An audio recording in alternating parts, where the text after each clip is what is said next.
Well, if you look, so look how much is in the Old Testament. Look how much is in the New Testament. Now we got book collections to watch, and then we got visual commentaries to watch. And so after that, After, oh, now we'll I just get we'll just you. we'll just loop back at the very beginning. So it's basically keep going. Yeah. Infinite cycle. Yeah, I mean, like, there is so much to learn here that we can honestly say none of it has permeated in our brains, even myself. And so, Tiny bit maybe. oh, of course, we're learning something new every time. But the more, again, like, it's meditation. So going over and over, like, our brain starts seeing links.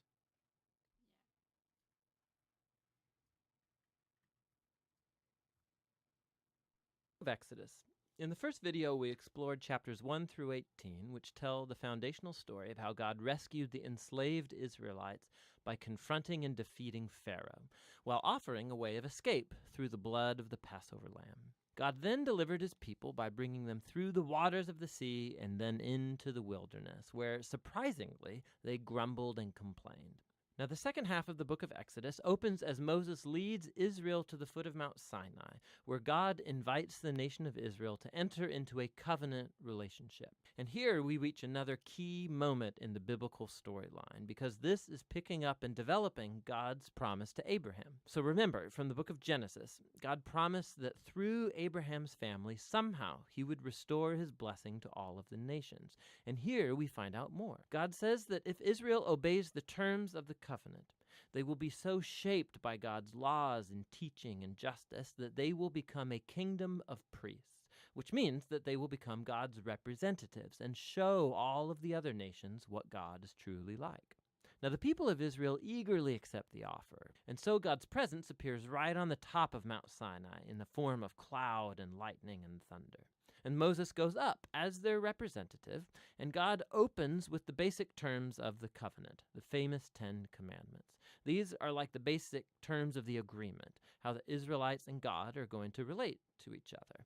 And then after this come another collection of commands which fill out the first 10 in more detail. There are laws about Israel's worship, about social justice, how they are to live together, all shaping Israel into a nation of justice and generosity that's different from the other nations. So Moses writes down all of these laws, and he brings them down to the people who, again, eagerly agree to enter into this covenant with God. And once they do so, God takes the relationship forward another step. He tells Moses that he wants his holy and divine and good presence to come and dwell right in the midst of Israel, which develops another aspect of God's covenant promises. So remember, after humanity's rebellion in the garden, it was access to God's presence that was lost. But now it's through the family of Abraham that God's presence is becoming once again accessible through this covenant relationship, and first with Israel, and then somehow one day to all nations. So what follows are 7 chapters of detailed architectural blueprints about this sacred tent called the tabernacle. There's an outer courtyard with an altar, and then in the center there's a tent that has an outer room and then an inner room. And then inside the inner room, which is called the most holy space, is a golden box called the Ark of the Covenant. And there's angelic creatures over the top of it. It's the hot spot of God's presence. Now, there's lots of detail in these chapters, and it's important to know that every piece has some kind of symbolic value. All of the flowers, the angels, the gold, and the jewels, it all echoes back to the Garden of Eden, the place where God and humans lived together in intimacy. And so the tabernacle is like a portable Eden, so to speak. It's the place where God and Israel can live together in peace.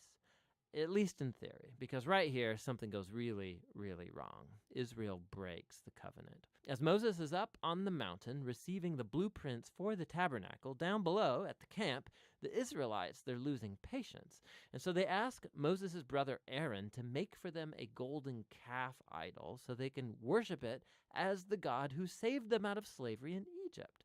Now God's presence, it's right there on top of the mountain. They can see it. But here they are below, breaking the first 2 commands of the covenant they just agreed to. No other gods and no idols. Now, what follows is really important. God knows what's happening down below. And so he first invites Moses into his own anger and pain. And he tells Moses what he wants to do, just to wipe Israel out. But Moses intercedes by appealing to God's character. He says, first of all, destroying Israel would be going back on your covenant promises to Abraham. And then Moses appeals to God's reputation among the nations. What would they think if they see you destroying your own people? And so God accepts Moses' intercession, and he relents. And while he does bring his judgment on those who instigated the idolatry, he forgives the nation as a whole and promises to renew his covenant. And it's right here, at this point in the story, that God, for the first time, describes his own character to Moses. He says, the Lord is merciful, he's gracious, he's slow to anger, abounding in covenant faithfulness. He forgives sin, but he will not leave the wicked unpunished. So we have this tension. God is full of mercy, but also he must deal with evil if he claims to be good. And above all, God is faithful to his promises, even though it means, he knows, he's committing himself to a people who are utterly faithless. And so after renewing the covenant with Israel, God commissions Moses to go ahead and build the tabernacle. And once again, we get 5 long chapters describing in detail the construction of the tabernacle. And it all comes together in the final chapter where the tabernacle's finished. God's glorious divine presence comes and hovers over the tent, and our hopes are high. And so Moses, he goes right up to enter into the tent, and he can't. He actually can't go in, and that's how the book ends. It's really surprising, but not really if you think about it. You can see now how much Israel's sin has damaged the relationship with God in more ways than we realized. So the book opened, remember, with Pharaoh's evil threatening Israel and threatening God's covenant promise. But now, as the book ends, Israel has become its own worst enemy. It's their sin that's threatening the future of the covenant.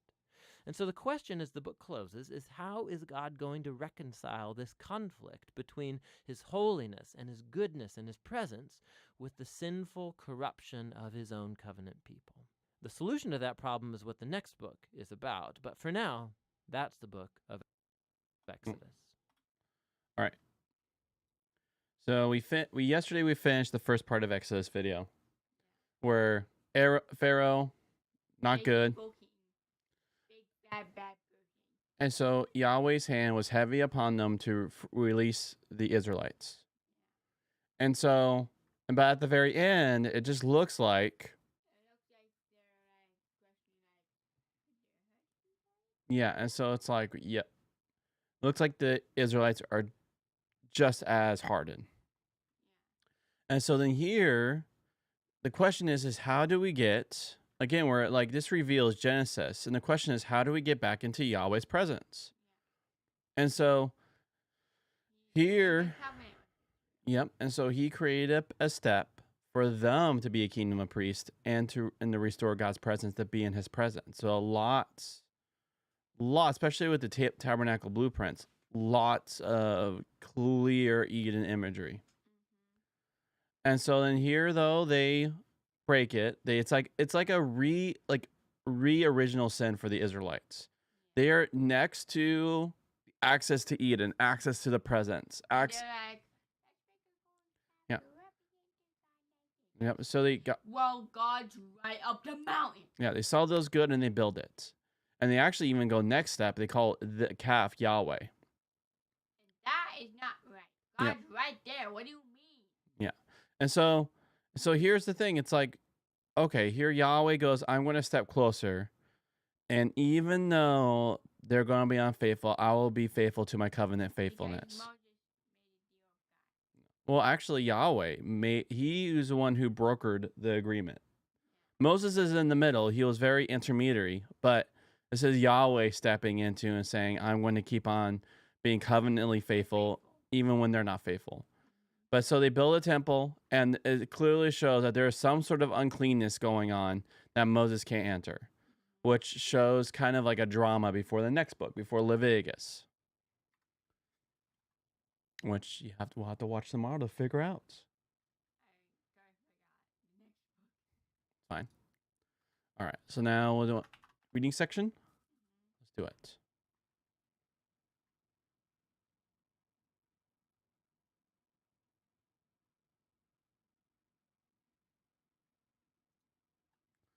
First Samuel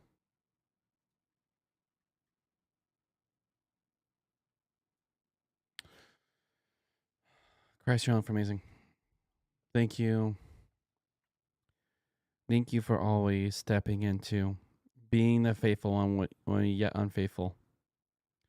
May we take your amazing gifts, your gifts of your Son, King Jesus, his death and resurrection, and claim as our own. It is that brings us to Holy Holies. It's that brings us into the garden presence. We no longer have to go through the blood of lambs, but just through the sacrifice of the Son. It's even a greater work than the temple. Thank you, King Jesus. Amen. 1 Samuel chapter 5, verse 1 to 25. On following up your good ideas, but not taking yourself too seriously. All the clans of Israel came to David at Hebron and said, "Here are we. We are your flesh and blood. Before now, when Saul was king over us, you were the one who led Israel out and brought Israel in. Yahweh said to you, you are the one who will shepherd my people, Israel. You are the one who will be ruler over Israel." So all the elders of Israel came to the king at Hebron. King David sealed a covenant.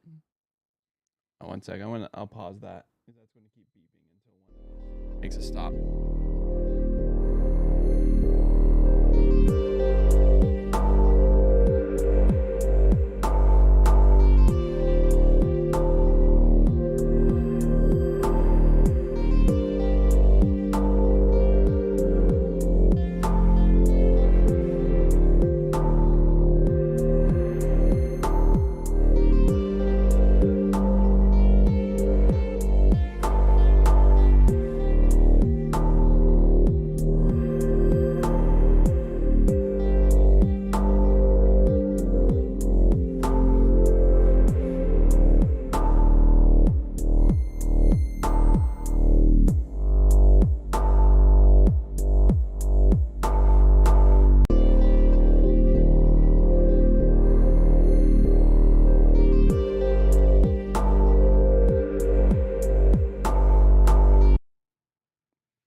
So they all want to make him king.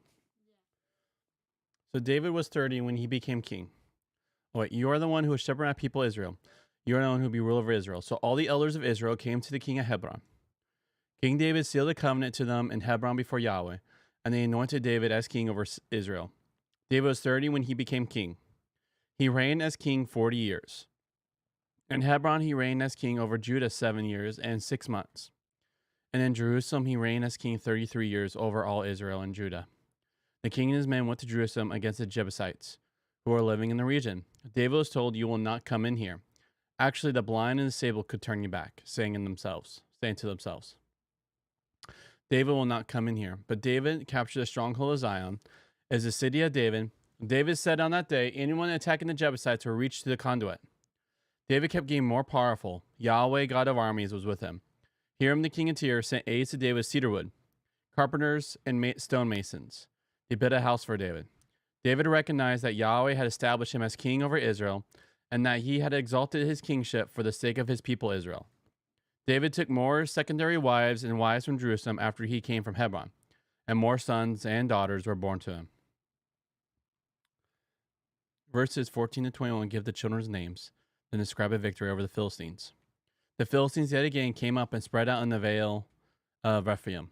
David inquired of Yahweh, but he said, "You shall not go up. Turn around behind them and come at them in front of the baka tree.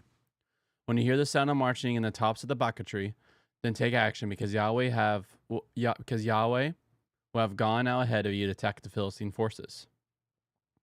David did just as Yahweh commanded, and struck down the Philistines from Geba to when you come to Gezer. So, anointed king took over Jerusalem because Philistines were in that area, had more kids, more wives, and then went back to fighting against the Philistines. I'm coming to the end of my 40th year as a professor. On Sunday evening, the day before yet another new quarter started, a friend asked me a question that unintentionally made me feel rather chastised. After I have had so many first days of a quarter, she asked whether I have particular ways in which I pray or things that I hope for when I meet a new group of students. I felt chastised because I hadn't been praying about it and hadn't have any expectations from God. Though I didn't feel as chastised as the occasion on a Saturday, evening previously when another friend asked me about my sermon for the next day, and I had to confess I didn't know what I was going to preach on. But the sermon went okay. At least one or two people expressed appreciation. And the class went much better than I felt last quarter's classes did, which had been the background to the question. All this proves nothing. Perhaps God was speaking through the sermon and working in the class for the sake of the congregation and the students while rolling eyes at my irresponsibility, or perhaps it is okay for me to make use of the fact that I can usually get away with doing things quickly, as I am doing and writing this series on the Old Testament for everyone. So you can decide. Or with leaving things until the last minute and relying on my personality to get me through. David could work both ways. Sometimes looking to God, sometimes doing what seemed a good idea, and being grateful afterwards for God's involvement. He has made it to the throne without trying. His rivals and opponents have fallen by the wayside. Now, once again, human appointing supplements divine anointing. David has been king over Judah for 7 years since Saul died, with Ishbosheth king over the northern clans, Israel, that is Ephraim. Now he is also anointed as king over those northern clans. The course of events points to the fragility of the unity between the clans and the foreshadows the way they will fall back into being two peoples after Solomon. Establishing Jerusalem as capital of the United Nations relates to that fragility. As in the case of David's becoming king, it is difficult to think ourselves back into the situation when Jerusalem was not the capital. At the time, the idea of Jerusalem as the nation's capital was as revolutionary as the idea of Canberra being the capital of Australia as a compromise between Sydney and Melbourne. Jerusalem will later be described as the place where God chose. But here it is simply the place David chose. Maybe David sought divine guidance over the question, but the narrative does not give that impression. Sometimes God takes an initiative in making a choice, and human action follows and goes along with it, as happened with David's being king. Sometimes a human being takes initiative in making a choice, and God goes along with it. Of course, sometimes human beings resist God's choice, as initially happened with the northern clans in relation to David. And sometimes God resists the human choice, as will initially happen with David's desire to build a temple. Hebron is the key city in the southern part of the territory David controls, while Gibeah is Saul's base. Jerusalem is merely an obscure Jebusite village in between, just off the mountain ridge, but that means it is neutral territory, and the fact that the Jebusites still control it reflects the fact that it is in a very good defensive position. At the end of its own little ridge, with steep slopes on three sides that makes it hard to capture. That is somehow the point about the comment about the blind and disabled. You don't even need fit men to defend the city. David's idea about the conduit was the key to providing the Jebusites wrong. Building a city involves a dilemma. You want it to be on top of a hill to make it easier to defend, but there is no water supply on top of a hill. Typically, therefore, the Jebusites had to rely on a water supply some way down the hill, the spring of Gihon, whose water flows into the pool of Siloam. And then they have to find a way of protecting this water supply when the city is under attack. There used to be a romantic theory about David's men climbing a shaft that led from the water source into the city and thereby surprising the overconfident Jebusites. But more likely, David's comment means that his men take control of the spring area itself, cut off the city's water supply, and wait it out until the city is forced to surrender. So the city of the Jebusites becomes the city of David. In relation to Judah and Ephraim, it stays neutral, like Washington. It does not belong to one of the clans or states. This all happens because Yahweh, God of armies, was with David. But it also happens because David was a shrewd politician as well as a shrewd warrior. Yet it happens in a way that enabled David to recognize that God had a hand in events. He could have complimented himself on what a great man he was. He could have started believing in his own publicity or believing what people said about him. Saul has slain his thousands, David his 10,000s. That is what happens to successful leaders. The story tells us that he didn't. He saw that God had exalted him for Israel's sake. The actual language of servant leaders isn't especially biblical. The Bible is more inclined to see leaders as the servants of God than of the servants of their people. But the idea is biblical. It is the people that matter, not the leader. The leader matters only for the sake of the people. In tension with David's insight is the way he behaves in accumulating wives and children. In traditional societies, these are the marks of a leader. so David behaves like a leader. The story makes no overt negative comments, but events will unfold in a way suggesting that David's attitude to women and children is his downfall. David's acting on his own initiative in relation to Jerusalem and marriage contrasts with his action in war, where he's more inclined to consult God. This is ironic, because the idea that God should be involved in war embarrasses modern people. Maybe if we took the idea of consulting God more seriously, if we would actually fight fewer wars. We would actually fight fewer wars. The Philistines realized they need to put David in his place before he becomes too big for them, and they march up towards Jerusalem and camp in the Rephaim Vale, to the southwest of the city. Not only does David ask God about whether to attack them, on the second occasion, God issues him precise battle instructions. Gives how the ephod worked. I imagine this meant David made suggestions and discovered whether God said yes or no. God also gives him promises. We don't know what kind of tree the baka trees were, but the wrestling David will hear on the top of them will be the sound of the heavenly armies that are also involved in the conflict. It is indeed Yahweh, the God of armies, who goes with David. All right, friend, we can start.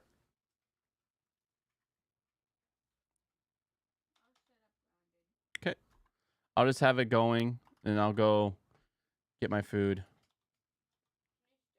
Oh, of course. That's what I'm doing. Yeah, that's what I'm doing.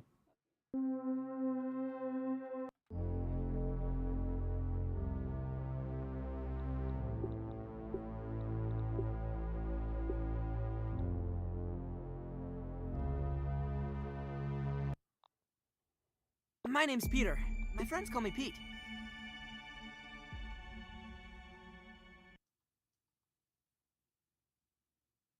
All right, the game is hot, and you should just be able to enter.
it broke, you should still be able to use it. It just counts as repairable equipment. I know.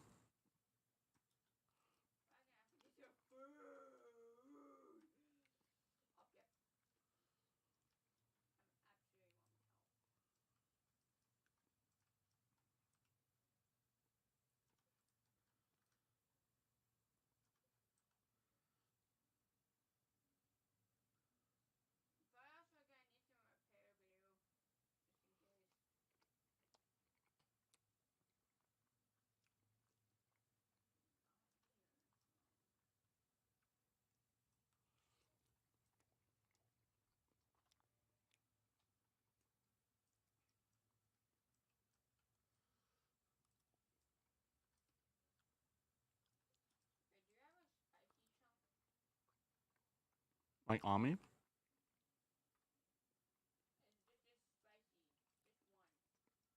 I don't have anything spicy on me. I don't have the material, that's what I'm saying.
We did just get attacked by mosquitoes. I bet we have something open.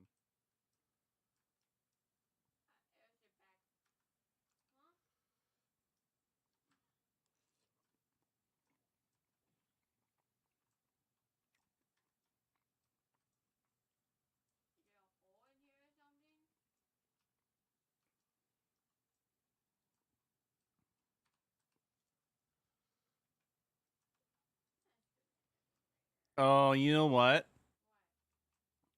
I bet we have to get super spider venom. You didn't get any super spider venom? When we killed the Black Widow, we didn't get any super spider venom?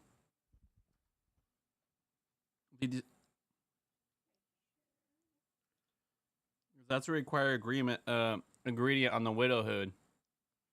If you have it, we should probably scan that and they'll probably give us a dagger. If not, then we're going to have to look up the Black Widow fangs and find another one.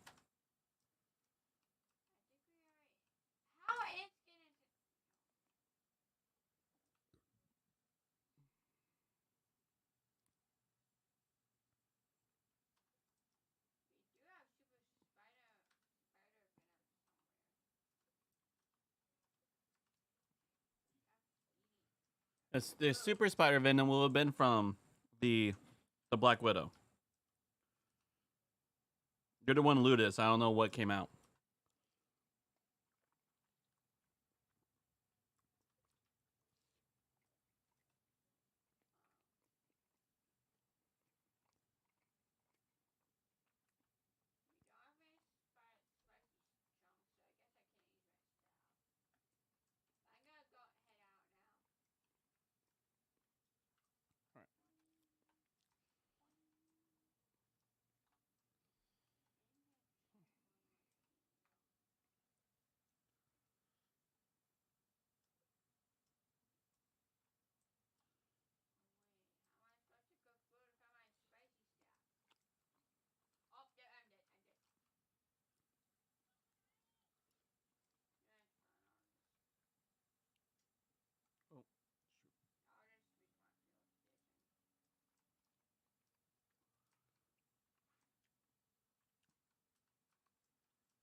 You could have dropped it when he died. When it could have been in one of your bags, sprawled throughout the land. But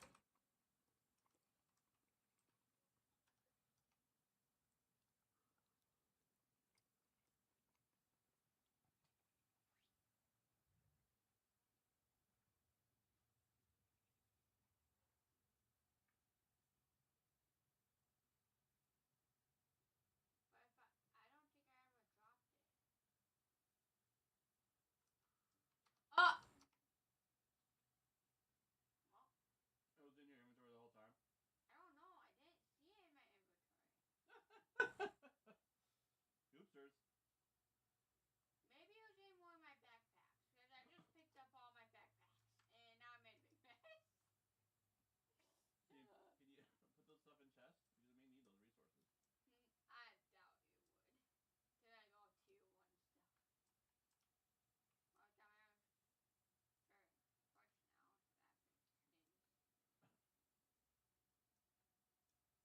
things. Wait, there could have been spicy glob in there. Wait, not glob, thing. Was it spicy? Spicy. I do not think spicy.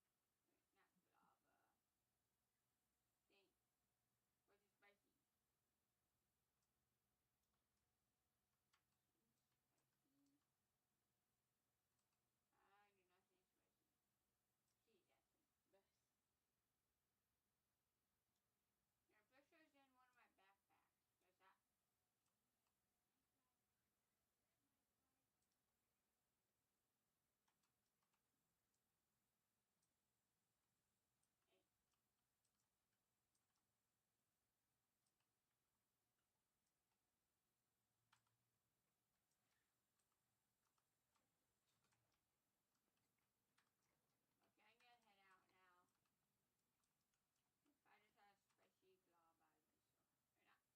Hey. Okay, I'm gonna head out now. If I just had a spicy glob, I'd be so happy. Or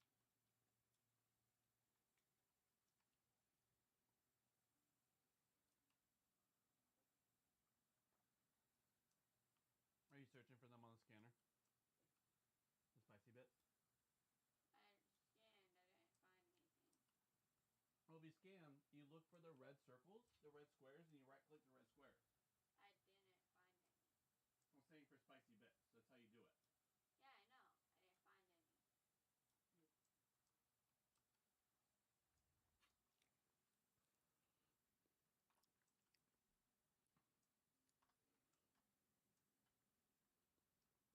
You're looking for spicy shards?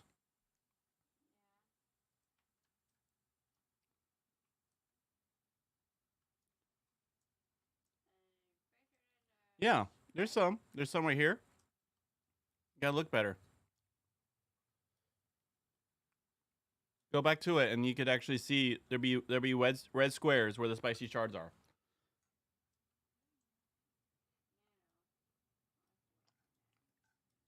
Can I travel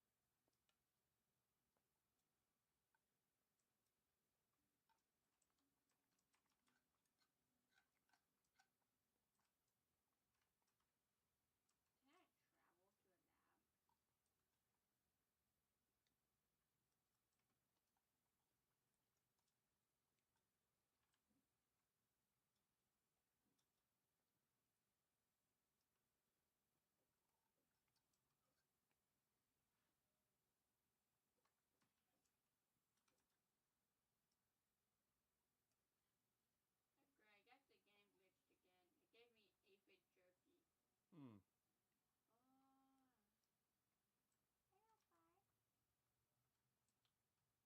Kill with something else.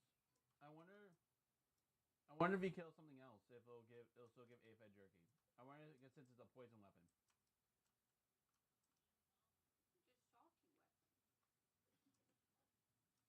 Is it a salty weapon? I wonder if that's what's causing it. Could salty make it? I mean, if you ever make jerky, it's with lots of salt.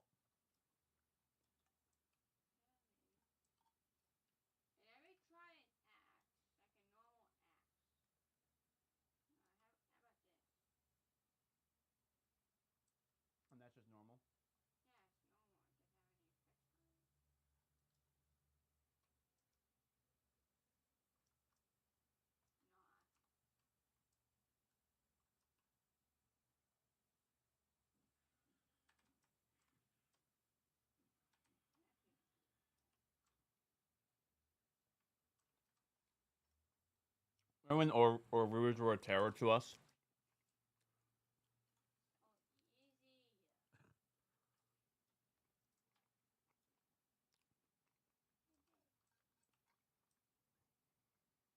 Why is there a flag here? Nope. Just got some raw science.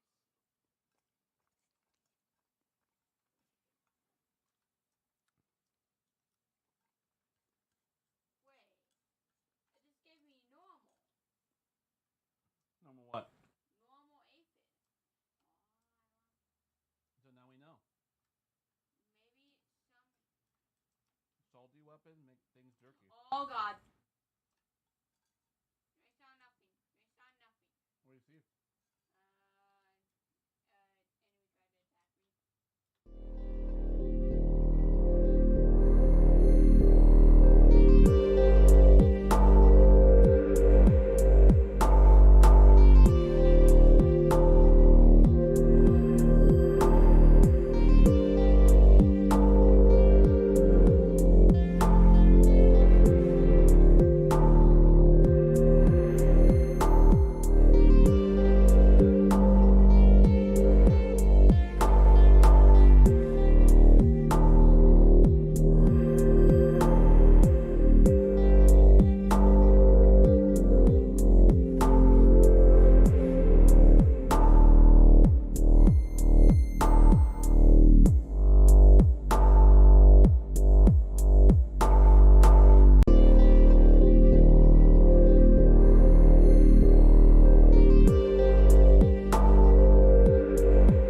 Select all button.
Yeah, there's wasps now. Do you know that? Aw, poor guy's got out.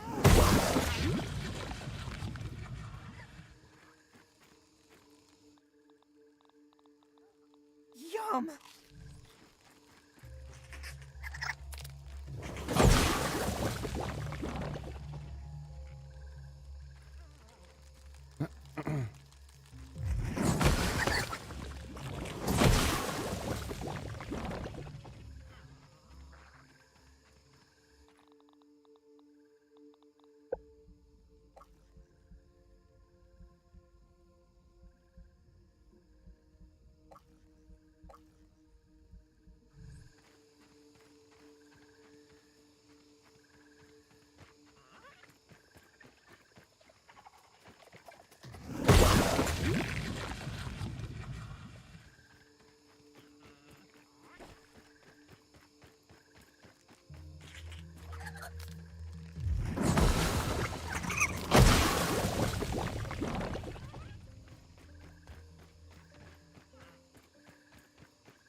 Because it gives you strong Morrowind vibes.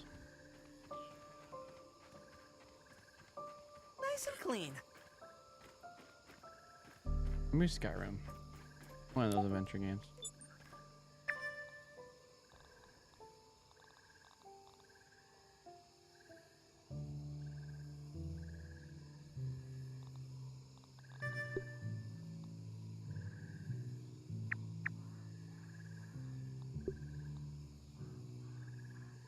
Huh.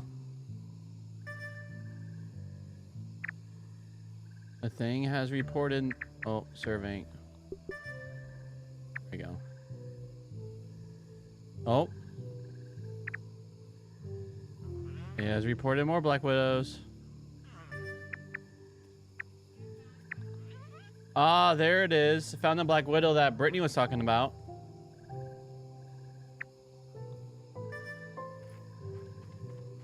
What do you find?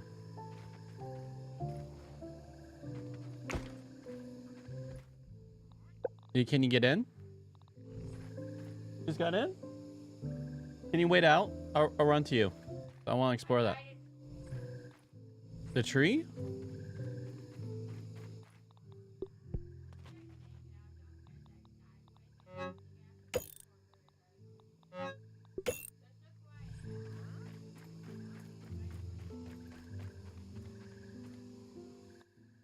All right, where are you? Oh, you're way over there. You're at that tree. All right, on my way. I should probably fill up.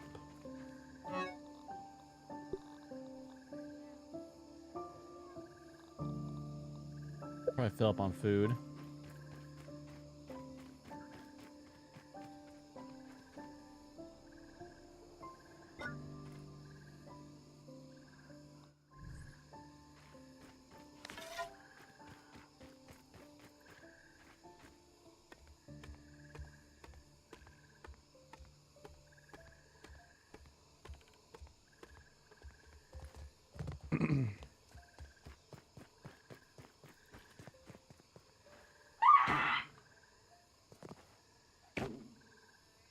Hmm.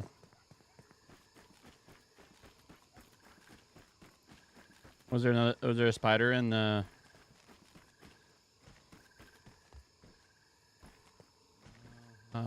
fastest way to you?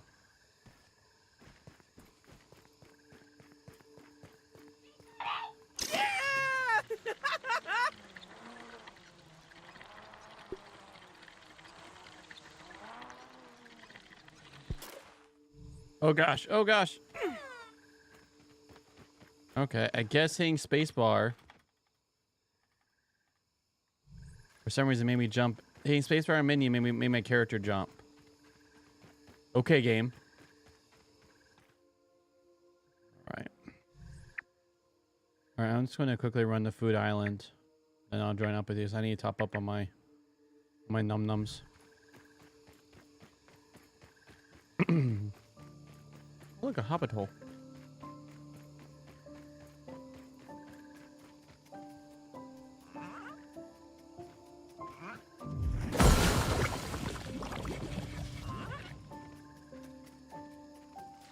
Aw.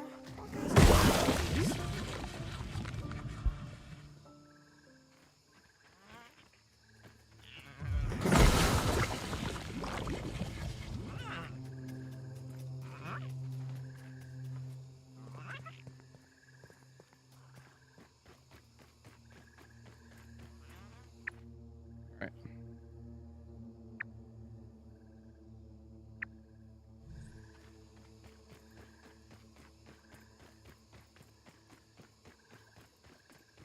Okay. Is that the entrance? Okay. Well, let me just top up on food. That's why I'm going to Food Island. And then I'll go towards the entrance. I will have to take the zip line because there's no easy way to straight up.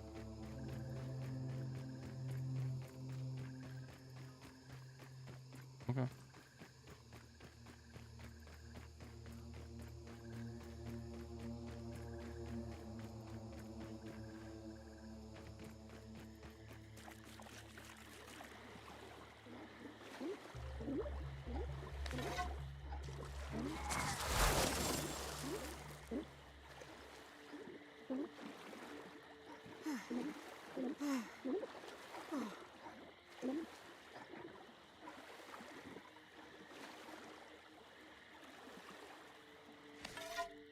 Food Island. What would I do? Food Island. Like 3 cooked aphids just back to back like that.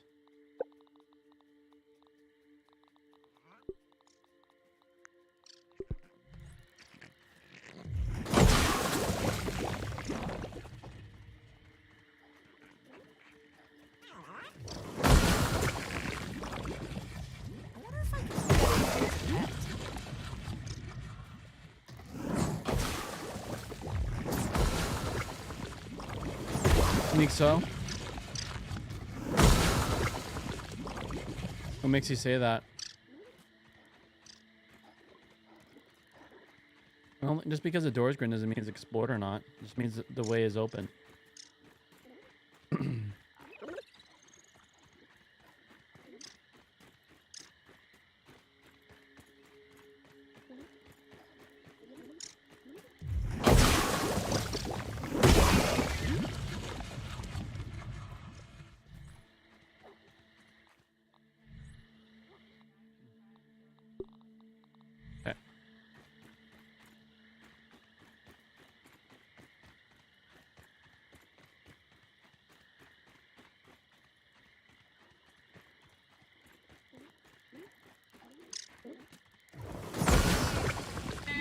Is it actually in the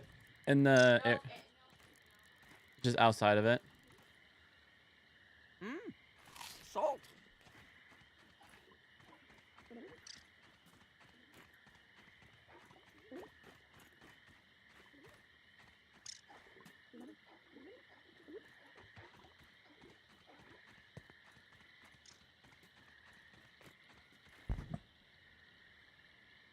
Boom boom. Boom boom boom boom boom boom boom.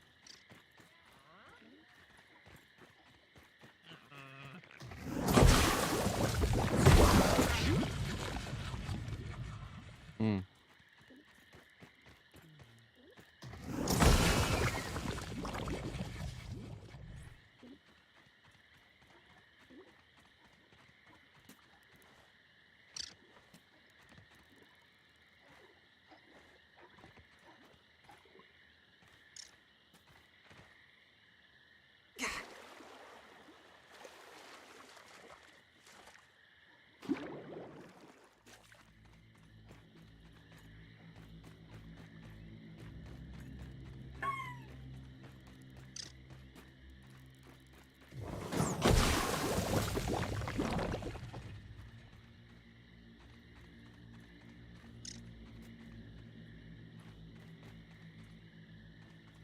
Mm-hmm. Hmm.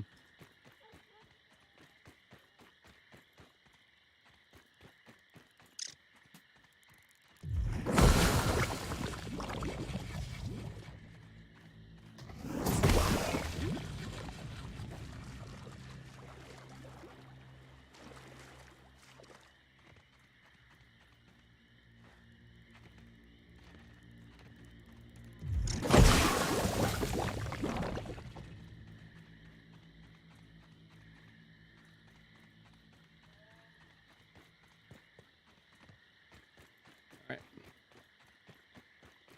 I'm coming. I'll try to go straight to you, but most likely I'm gonna have to find a place to have to go up the. A firefly. I feel like I should make a wish Huh? or something.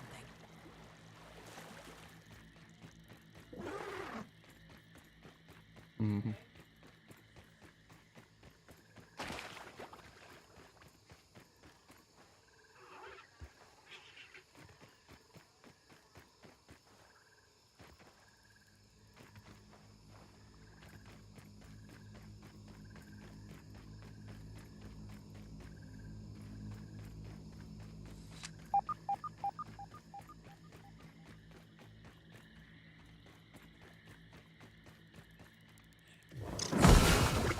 I'm gonna bring up the field view.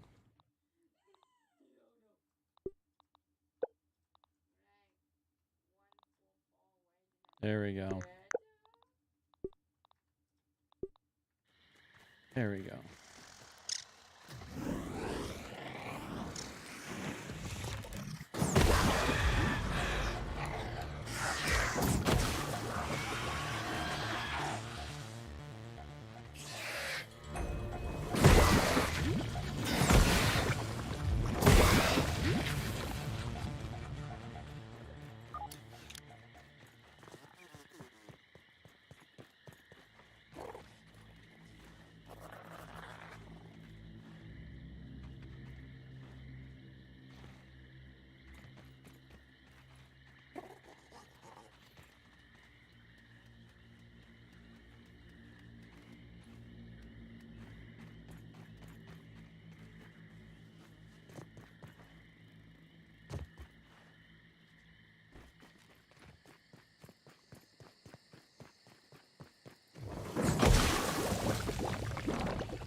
A giant spider.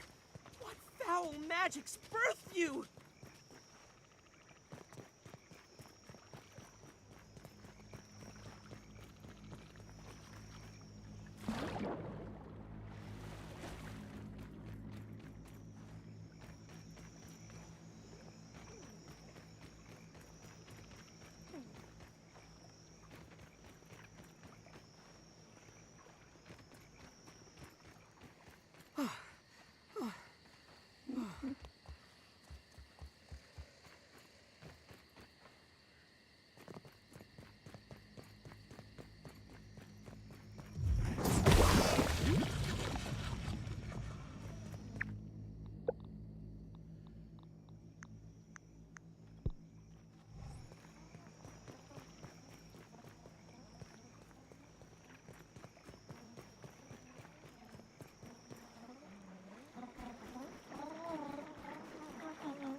You'll tell by there'll be a clear indicator on the wall if there's cracks on it.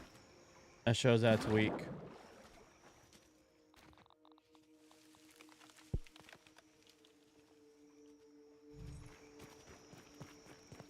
I wonder if I could keep that aphid as a pet. I mean, you can, but nope. I wanted to eat it.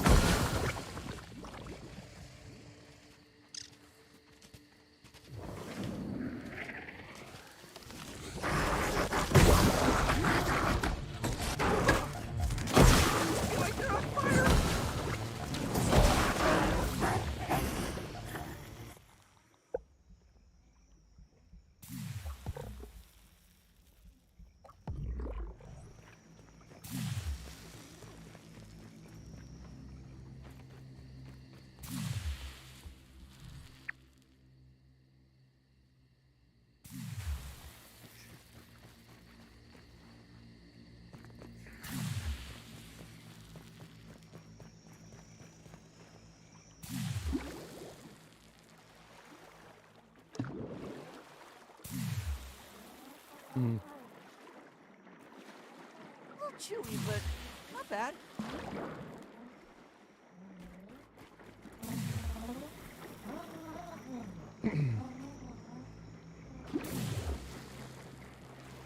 And I think they made poison a lot more painful since we last played. I got bit just by a spider fang and by a wolf spider, and my guy was feeling it.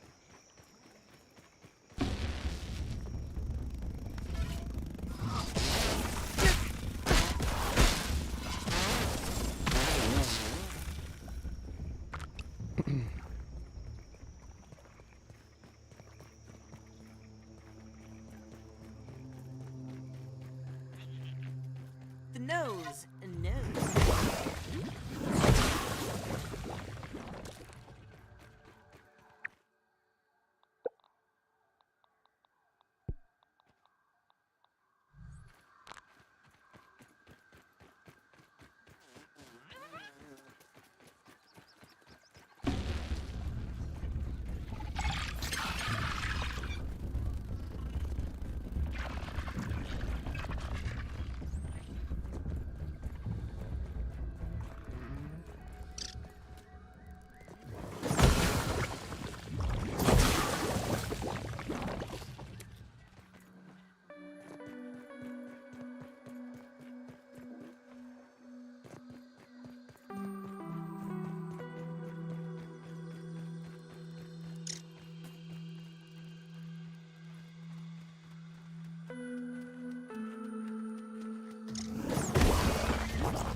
Oh. Don't even need to boil it.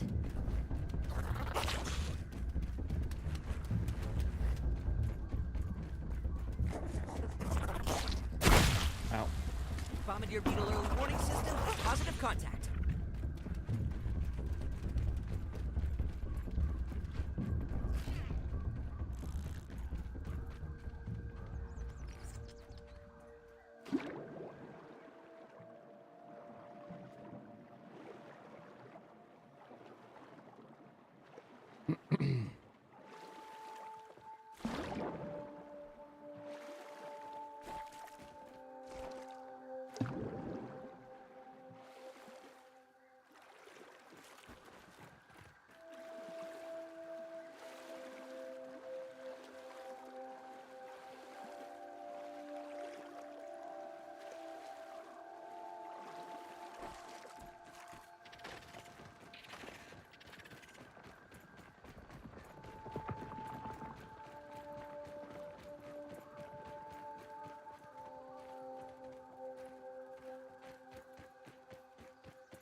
Okay.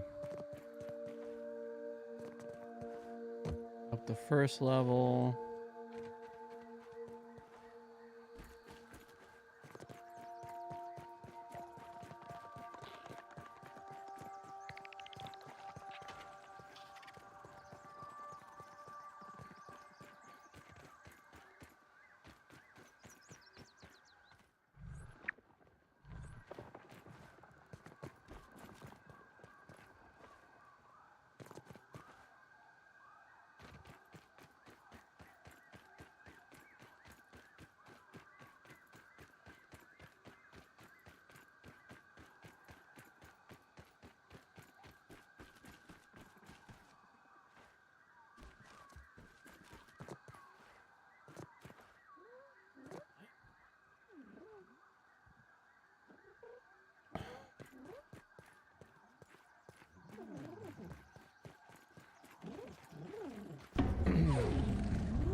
Ooh, it's a ladybird larva.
Imagine it's a fruit pounder. Is it through here, Char? Through his pipe?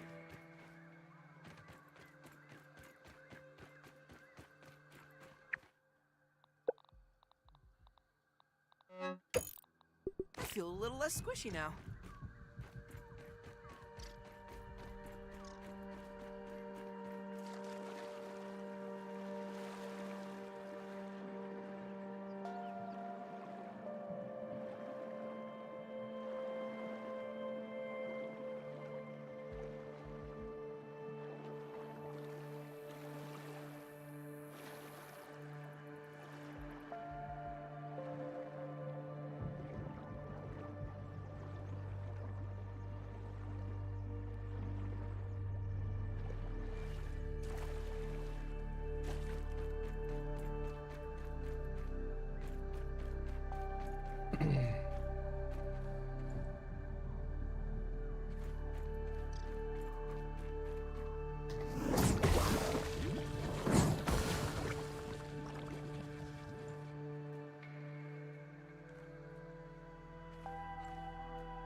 I put them by the the light stand.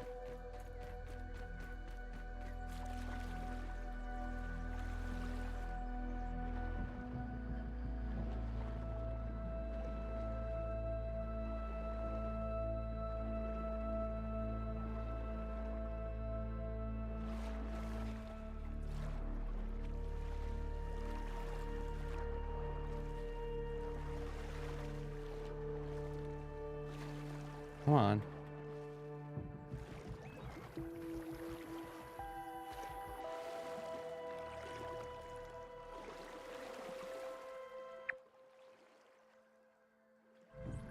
Right.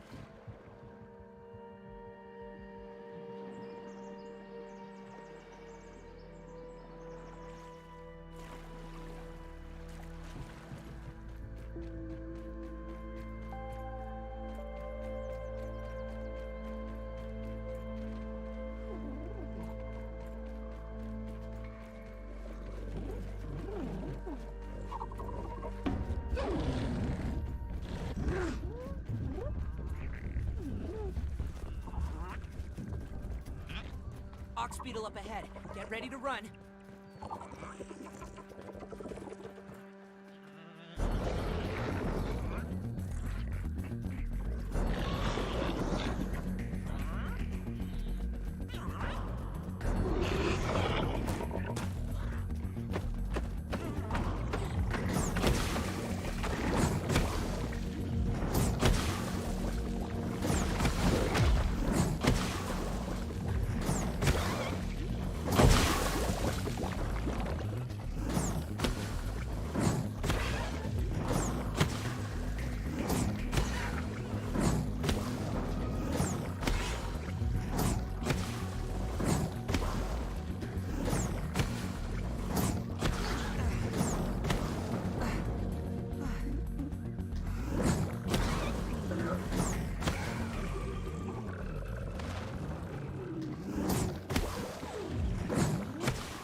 This is irritating. I know I found a secret. I'm just trying. If I go down here.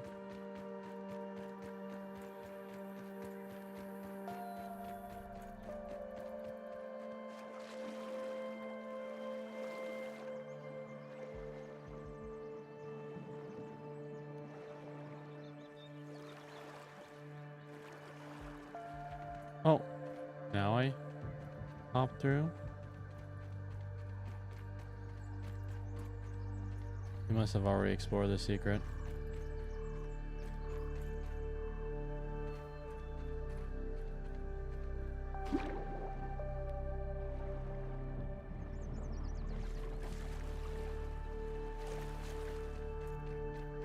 Alright. Alright. Alright, for further distraction, I'm coming, Char. Are you still at the tree? Do you fully explore the lab?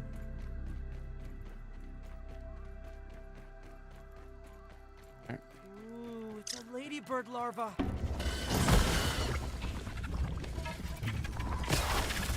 your teeth.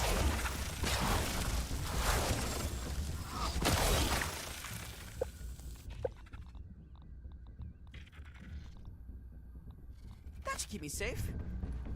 Safer.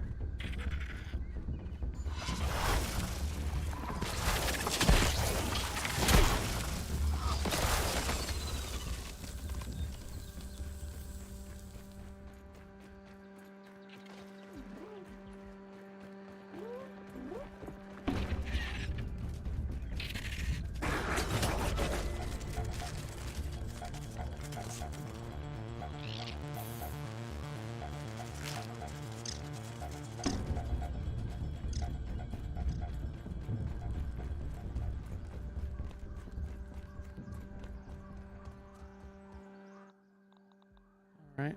If that's the case, I'll make my way towards here.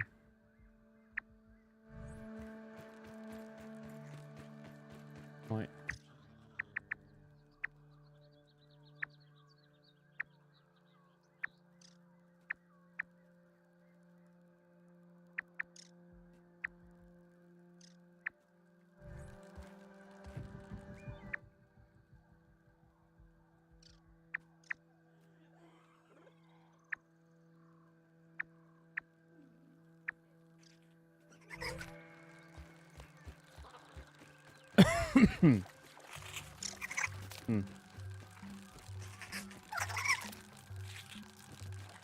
An overdrive? Oh, you actually started it?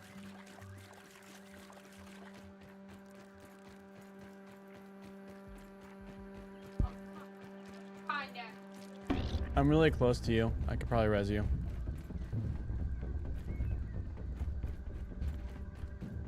Alright, let me put the friend.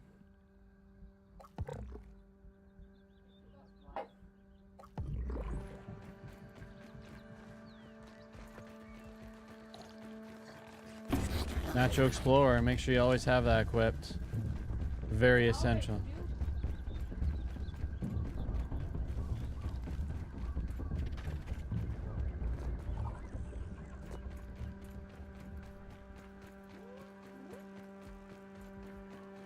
Actually, I can. Three. Actually, darn it. Brian! Oh!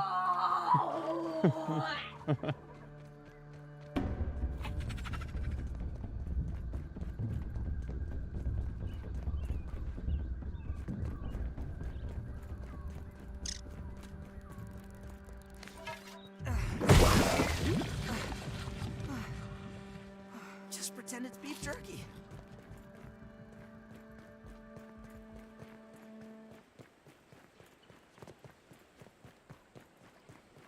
All right, time to start making my bread.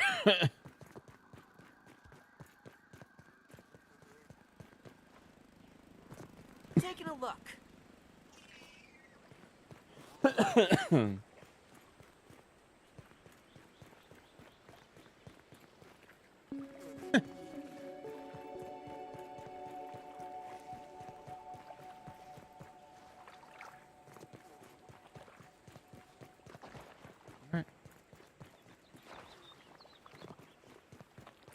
We are at time, so perfect time.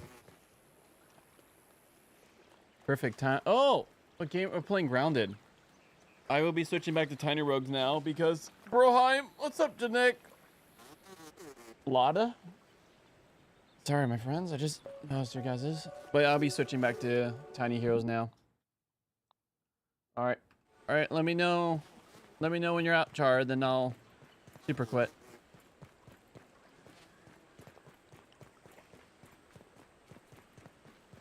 So earlier today, I don't know if you saw that, I actually had I had my second Cinder 16 win.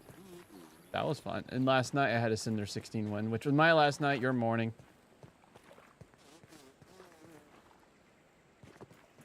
You're out? Okay. All right. Whenever you're ready to go through step, let me know. All right, guys, I'm going to start switching things over for Tiny Rogues.